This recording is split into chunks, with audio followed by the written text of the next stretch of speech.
Hey everyone, how are y'all doing? My name is Deborah and I'm here to give you a new K-drama review and slash recap, and this is for my lovely girl, or she's so lovable, whatever you want to call it, because it has different names, starring Crystal, Rain, and Elle from Infinite.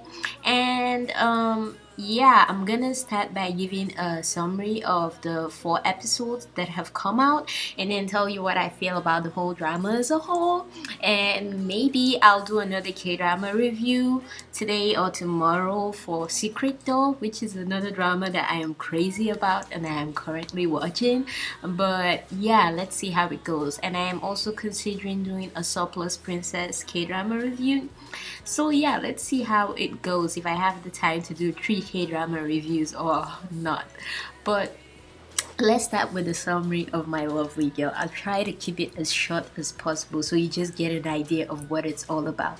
Okay, so the drama is about Rain, who was dating a girl called Soo-eun, and he was involved in a car accident with her. Actually, he wasn't in the car, they had an argument. It starts at them going on a vacation, and then he had an argument with her, and out of his anger he left her in the car and walked out of the car to kind of get some air, you know, when you're angry and stuff.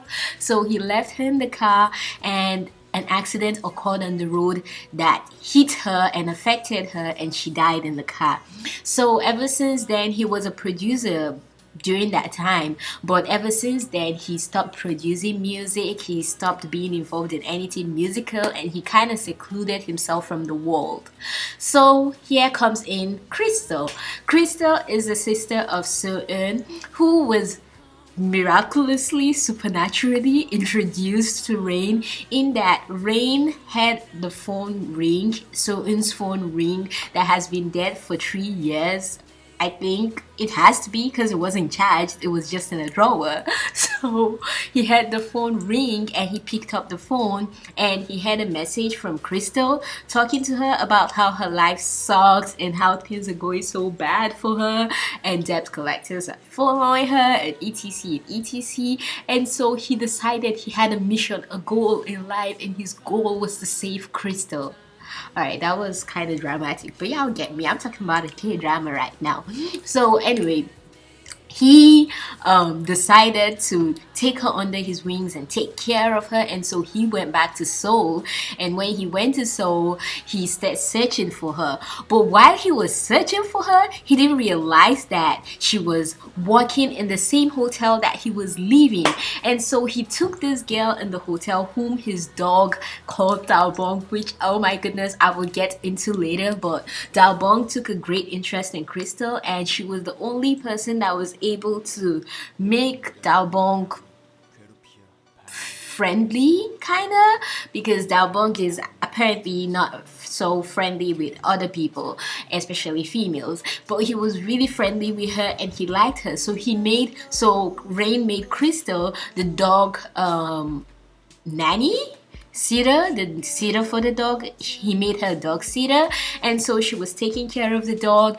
And one day the dog got lost, and Rain got mad at her, and the reason why the dog got lost was because she is an aspiring producer. And so when they were having a concert, Infinite Power, and Infinite Power is the group that Elle belongs to, when they were having a concert, she decided to take her demo CD, because like I said, she wants to be a producer. She decided to take her demo CD to them to listen to it, and so she switched jobs with someone else to go give them her demo. And when she went to give them the demo, the person that was babysitting, who she switched jobs with, lost Dalbong. That's the name of the dog that she was sitting, or dog sitting. So yeah, the dog was lost, and Rain was informed about it, and he found out that Crystal wasn't looking after the dog, and he doesn't joke with the dog. So he was mad and he wanted her fired, and when he finally saw her, he was mad at her. But she just went through a whole bad time because Elle publicly disgraced her with the demo album and made her look bad because she saw him being rejected by the girl that he loved. So he kind of publicly disgraced her, and she was having a bad day, and then Rain came and he made it worse, and so she got fired from her job. And when she got fired from her job, she went back to her friend's house who she's living with, and her friend slash best friend has a boyfriend who just wants her out of the house. But she went back to the house, and Rain found out that the girl he's been looking for is Crystal through his private investigator. And so he moved to Crystal's area and suddenly started helping her out in terms of always ordering from where she started working, because she started working at this new food place, and he was always kind of stalking her. Not kind of, he was stalking her. Rain was a stalker, so he stalked her, and then finally he employed her again as a babysitter after she lost her job again. I know, right? Like, girlfriend, seriously? But she lost it this time because of debt collectors following her, and so he employed her again to come take care of the dog. And so one day she found out that her demo CD, when the second female lead, I can't remember her name right now, but yeah, the second female lead came to see Rain to listen to a song that she wanted to become Infinite's title song, and apparently it was the same song I know, it was the same song that Crystal made. And so they wanted to use it as Infinite's song, and apparently they said a producer, Anjae Young, made it. He didn't. He stole it. But anyway, apparently they said he made it. And so when Crystal heard, she spoke to Rain about it and confronted him, and he said, oh yeah, it's the producer that made it. And she said, no dude, I made that song, he stole that song from me, I'm gonna get him.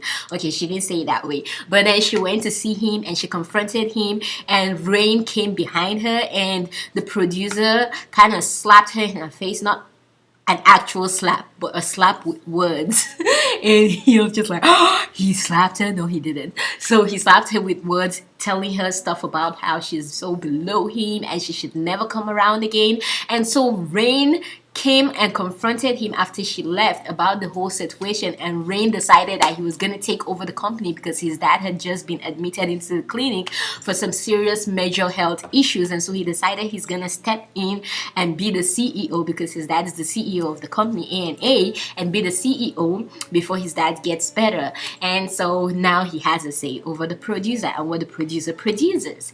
And so basically at the end of the day, to cut the long story short, Crystal, he paid off Crystal's debt, and apparently he said he bought the song, but we all know that wasn't why he paid off the debts. It was because of the sister. So he paid off the debts, and then he took her into the company and decided that since the producer was treating her like trash, they should have a competition, because he thinks Crystal is a genius. So Crystal should have a competition with the producer to showcase who has the better talent, and whomever wins will have the title song of Infinite Power. And then at the end of the day, the producer decided he was not having it, and so he left the company, and he took 3 members of the Infinite Power with him, with the exception of El Shi-woo. So yeah, that's kind of the brief summary. I hope I did a good job with that. So I feel like I'm kind of having a British accent right now. I love British accents. Now let's go to what I feel about the drama as a whole.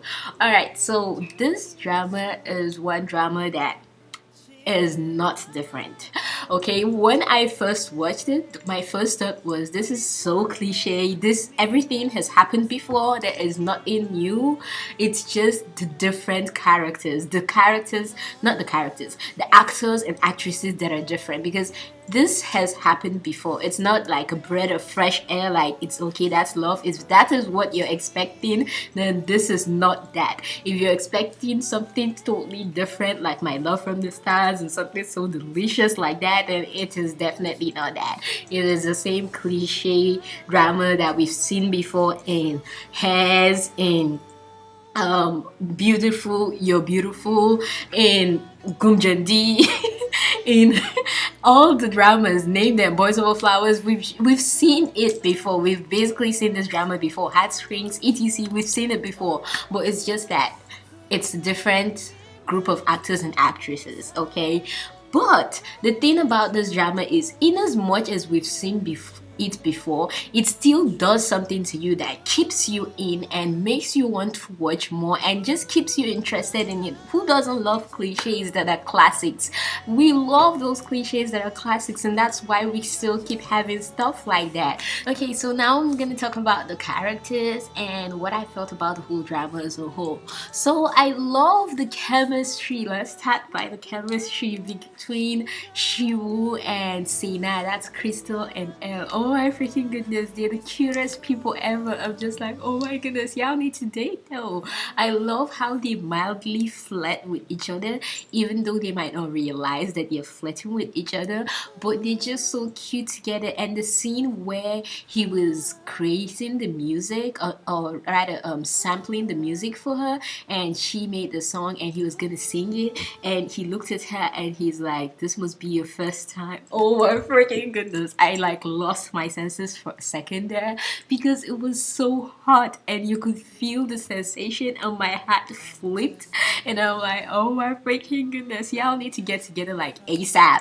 But yeah, I thought that their chemistry was really good. Right now with Rain and Crystal, I only see a brother-sister kind of vibe with them. I mean, Rain is hot, don't get me wrong, and I freak out when I see him, but then with her, I haven't yet seen the chemistry develop, which I think is kind of a good thing considering the fact that he's still hung up over her sister and he hasn't gotten over her sister. So I think it'll be pretty interesting to see how the writers work on him finally falling for her and letting the sister go. And I think it's gonna be pretty interesting to see if he ends up with her, considering the history he has with her sister, or if she ends up with Elle, if this K-drama decides to go a different route. But one thing I'd say for sure shocked me in this drama and I was not expecting was Infinite Power getting out of the company with the producer, him taking Infinite Power with him. I didn't see that coming. I thought they were gonna stick to most K-dramas and have them have the competition and Sena miraculously wins and the producers now looked down upon, etc. But no, they just like gave us a bomb. But I guess it makes sense because now we'll have something to look forward to in terms of they can drag the drama, in terms of having the whole law fights between the companies, in terms of the breach of contracts, and we can also see how Siwoo grows and finally gains the confidence he needs to showcase his talent, which I am sure he is talented, but he has heard so much from people about him not being talented, and so he feels he is not worthy, not knowing that he is worthy. Cause L, you're L. Oh my, cause L, you're L. Cause he is worthy, and I feel he's talented, but because of what people say about him and the feeling of his group, how they react towards him, he's put himself so down on a low pedestal that he kind of doesn't believe that he also has it in him, even though he also believes that he has it in him. So he keeps working hard and working hard and working hard, and he has reached the stage where he's good, but he doesn't realize he's good because everyone tells him he's bad. So I'd really like to see how they work on his character, developing his confidence, and him and Sena finally getting their hit song and just making a new group, or he alone shining as a solo artist. I'd like to see if he shines alone as a solo artist, or they create a new group, or maybe him and Sena have a subunit or something. But it'll be pretty interesting to see how that works out. But I am totally shipping this couple, and I am totally not yet shipping Rain and Crystal, but I love seeing them together because they're just cute together. But I haven't seen the heart-breaking, heart-wrenching, and heart-gripping chemistry between the two of them yet. Now for the second female lead, right now I don't see her as a huge bitch. She's just someone that really loves Rain, and she still has a childishness in her, e.g. when she was doing the whole coffee thing. I thought that was really cute and just hilarious, but I really hope they don't turn her into a bitch later on, which will obviously happen. And one of my conspiracy theories, because I love making conspiracy theories at the beginning, is that number one, she is going to, when he falls for Sena, she's going to backstab him. I have a feeling she's gonna backstab him, or just it's still backstabbing though. When she what I'm about to say right now, she leaves the company and joins the other guy that liked her and she never liked him, which I have a problem with. How you gonna ask a girl that doesn't like you to marry you, and you know she doesn't like you, and you still trying to make her marry you? Like, who does that? Creep. Anyway, so yeah, I am totally hoping that they don't make her into that bitch, because that would be really sad. Because right now you can see she is so smart and she has the wisdom to help Rain by the sides and help him be a great leader to A&A. But if he loses her, I hope he doesn't lose her, and I hope she doesn't take the wrong route just because of her feelings for him. But yeah, that's something I had to say about that character.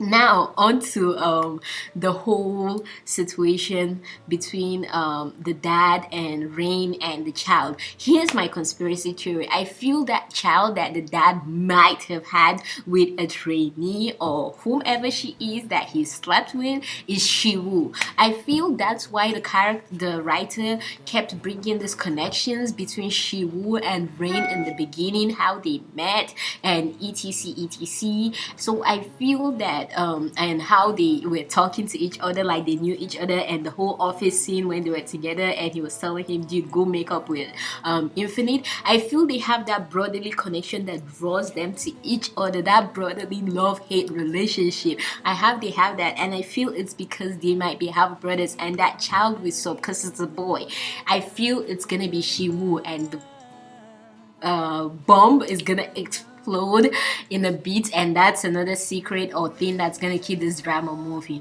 But that's my conspiracy theory, that Shiwu is the son. And my second conspiracy theory is the betrayal of the second female lead. Another thing that I have to admit I really loved in this drama, which technically has been done before but hasn't been done in the musical type of setting K-drama, I believe. I don't know of any. If you know of any that has been done, that let me know in the comments down below. Is the whole supernatural element of the sister always leading Rain to Crystal, and always leading Rain to Crystal when she needs help and etc, and connecting them together. I think that's just pretty interesting and pretty nice. I just love that supernatural element in it. I think it adds something else to look forward to, and it makes you wonder if Dalbong is the sister's goals, or if the sister's gonna come one day and decide, oh, I bless this marriage, y'all need to get married or something. So it brings up this question and this anticipation for when she's gonna show up next in you. But I think I really love the whole supernatural element. Right now, why I will tell you to watch this drama is because it's a light-hearted drama. Even though it's so cliche and it's something that we're already used to seeing, it leaves you feeling warm and fuzzy inside, and it makes you happy at the end of the day when you're done watching it. Because even though it's something you've seen before, it still has a special place. There's a reason why we love all those dramas that we've seen before, and we love cliches that are classical, just because they're special and they're just so innocent and cute and lovable. How can you not love them? So yeah, even though we've seen it before, but still, these new character faces or actors and actresses and all brings a fresh look to it and makes you still stay interested in it. And I don't know, I like it, and I feel everyone should watch it, because especially if you've watched if you just finished watching something like Secret Door, which is slightly intense, not fully intense, but it's slightly intense, and you want something lighthearted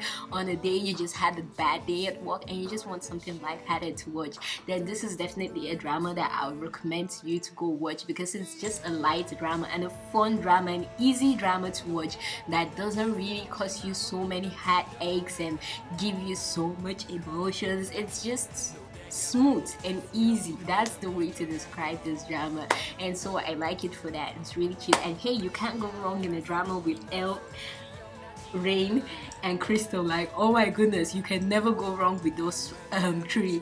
So yeah, that's another reason why you should definitely check out this drama. yep, this is one drama that I am definitely watching right now, and it's one of my favorites just because it's so easy and so light and so comfortable. And like I said, it's one of those dramas that you sit down with in your house with an ice cream and you just watch and have fun with your girls. It's a girls' night kind of drama. But yeah, tell me what you thought about it in the comments down below. Don't forget to give this video a like. Don't forget to share, subscribe, and keep being the awesome, beautiful people you are. From me to you, you know I've got some love for you. Peace.